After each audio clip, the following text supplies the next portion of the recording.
त्रिपुरा की पहाड़ियों में गिन्नी नाम की एक प्यारी चिड़िया रहती थी। वह बहुत उदास थी क्योंकि उसकी माँ उसके लिए दाना लेकर गई थी मगर वापस लौट कर नहीं आई अभी तक। और वह उदास होकर अपने नदी के किनारे जाकर बैठ जाती है। वहाँ पर एक मछली आती है। वह कोई एक साधारण मछली नहीं बल्कि वह जादू वाली मछली होती है। वह मछली से बातें करने लगती है। अरे मछली, देखो मेरी माँ नहीं आई। और फिर वह मछली से वह बातें करते हुए अपनी सारी बात बताती है। मछली सुनकर बहुत परेशान हो जाती है और सोचती है कि मैं इसकी मदद कैसे करूं।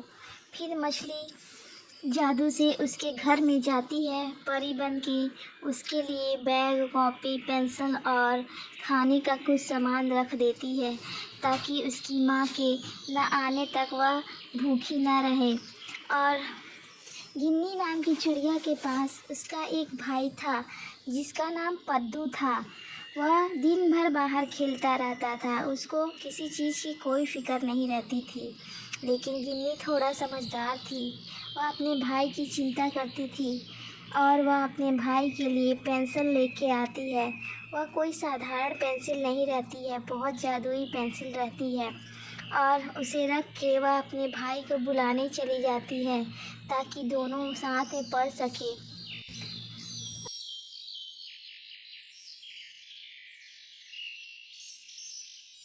आप कहाँ से आई हो? कौन हो आप? कितनी अच्छी हो। इतना सारा मैगी, पास्ता, चाउमीन सारे मेरे लिए हैं। और इस तरह देकर सारी चीज़ें परी अपने घर को चली जाती है। फिर गिन्नी चिड़िया जल्दी से खाकर अपने बैग, कॉपी को सरिया कर रख देती है और फिर अपने भाई पद्दू को बुलाने के लिए चली जाती है। पद्दू को इधर उधर ढूंढती है। पद्दू कहीं भी दिखता नहीं है। थोड़ा वह शरारती है पद्दू। फिर उसे खोजते खोजते पा जाती है और बुला कर ले के आती है। पद्दू, चलो पढ़ाई करो, समझे कि नहीं? सारा दिन खेलते रहते हो और तुम्हारा खाना सारा किचन में है, जाओ खा लो। मैं नहीं जाऊंगा लेने, आप ही लाओगी दीदी, समझी कि नहीं? सारी कॉपी किताब अच्छे से रख लो और सारी होमवर्क पूरा कर लो। कल स्कूल भी जाना है। पता नहीं मम्मी गई है इतने दिनों के लिए अनाज लेने, अभी तक वापस नहीं आई। लगता है बारिश में कहीं फंस गई होगी। तब तक तुम अच्छे से पढ़ाई करो। पढ़ाई में लापरवाही मत करना, नहीं तो तुम पढ़ने में पीछे हुए तो मम्मी आकर बहुत डांटेगी पद्दू। अच्छा दीदी, मैं पढ़ता हूँ, आप मेरे लिए कुछ खाने को लाओ ना। क्या लाऊं? पिज्ज़ा उज्जा लेके आओ ना, तब से तुरंत ही तुमको भूख लग जाती है। हाँ हाँ, प्लीज़ लेके आइए ना दीदी मेरे लिए पिज्ज़ा उज्जा। अच्छा मैं जाती हूँ, तब तक तुम अच्छे से लिखो, सारा होमवर्क करो इस पेंसिल से। देखो कटर रबड़ यही है। पद्दू इधर मन से पढ़ाई करने लगता है और गिन्नी चिड़िया उसे देखने के लिए आती है कि वह पढ़ रहा है कि नहीं। फिर गिन्नी चिड़िया उसके लिए पिज्ज़ा ले जाने के लिए कोशिश करती है कि मैं जल्दी से ला के पद्दू को पिज्ज़ा उज्जा खिला दूँ। लेकिन पद्दू है कि पढ़ने का नाम ही नहीं ले रहा था क्योंकि उसे बस तुरंत ही पिज्ज़ा चाहिए था। तो गिन्नी चिड़िया बोलती है कि मैं ऑर्डर दे के आई हूँ, ये लो अपना पिज्ज़ा, आ भी गया तुम्हारा। पहले लिख लो फिर खाना, नहीं तो सोने लगोगे। मैं पहले खाऊंगा गिन्नी, मैं पहले पिज्ज़ा खाऊंगा फिर पढ़ूंगा। अरे नहीं पद्दू, पहले पढ़ लो फिर पिज्ज़ा खाना। पिज्ज़ा कहीं भागा जा रहा है क्या? ये सब बोलते हुए गिन्नी चिड़िया जाती है अपने दोस्त से मिलने और वह पद्दू पिज्जे की तरफ देखता हुआ ललचता है। सोचता है कब गिन्नी जाए और जल्दी से वो पिज्ज़ा खा जाए। अगली सुबह दोनों पद्दू और गिन्नी स्कूल चले जाते हैं। वहाँ सारे बच्चे फील्ड में खेल रहे होते हैं और उनके सारे पंछी दोस्त इंटरवल में बहुत अच्छा नाश्ता लेके आए होते हैं जो उसे खाते हैं। पद्दू तो सिर्फ खेलने में ही परेशान रहता है और इधर पद्दू के घर में सभी ये सोचते हैं कि पता नहीं सब स्कूल में सही से होंगे कि नहीं।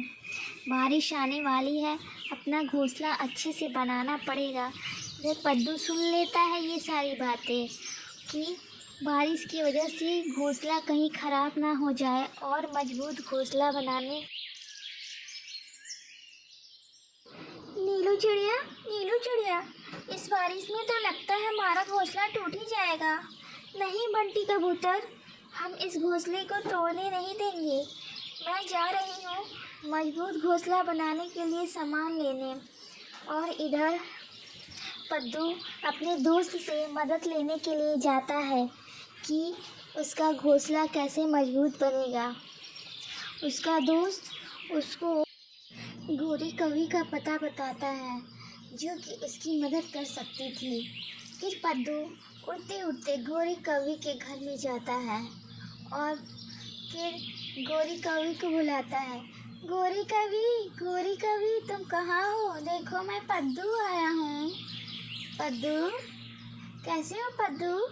मैं बहुत अच्छा हूँ गोरी कौवी। आप ना मेरे घोंसले को मजबूत करने के लिए कुछ झाड़ियाँ दे दीजिए और कुछ अच्छे सामान दे दीजिए ताकि मैं इस बारिश में अपने घर को और भी मजबूत बना सकूं। अरे गोरी कवि, आपने मेरी मम्मा को देखा है? नहीं बेटा, मैं तुम्हें नीलू चिड़िया के पास लेके चलती हूँ, वही जानती होगी तुम्हारी मम्मी कहाँ है। नीलू चिड़िया, क्या तुमने मेरी माँ को देखा है? अरे मैंने तुम्हारी माँ को दक्षिण दिशा में जंगल की तरफ जाते हुए देखा था परसों, लेकिन कल बहुत ज़्यादा बारिश आने की वजह से हम लोग अपने घोंसले में छिप गए और वो पता नहीं कहाँ फंस गई। तभी परी आ जाती। परी सारी बातें सुनकर गिन्नी चिड़िया को उसकी माँ से मिलाने के लिए उसे जंगल के दूसरे भाग में ले जाती है। गिन्नी चिड़िया वहाँ अपनी माँ से मिल जाती है जो कि अपने दोस्त लाड़ो चिड़िया के यहाँ फंस गई थी और उसने बताया कि कैसे वह आंधी तूफान आने पर घर वापस नहीं आ पाई और लाड़ो चिड़िया के घर में उसको शरण लेना पड़ा। इधर लाड़ो चिड़िया की पत्नी इन सभी मेहमानों को समोसे तल के खिलाने लगती है। गिन्नी और पुच्चू, तुम लोग समोसे खाओ, तब से मैं बाजार से और सामान लेके आता हूँ। इधर वाओ, कितने अच्छे समोसे हैं। कहाँ गए बच्चों, सब आओ समोसे खा लो, नहीं तो बारिश आने वाली है। जल्दी से खा के अपने घर को सुरक्षित पहुंच जाओ। और गिन्नी चिड़िया गर्मा गर्म समोसे खाकर अपने घर को चले जाते हैं।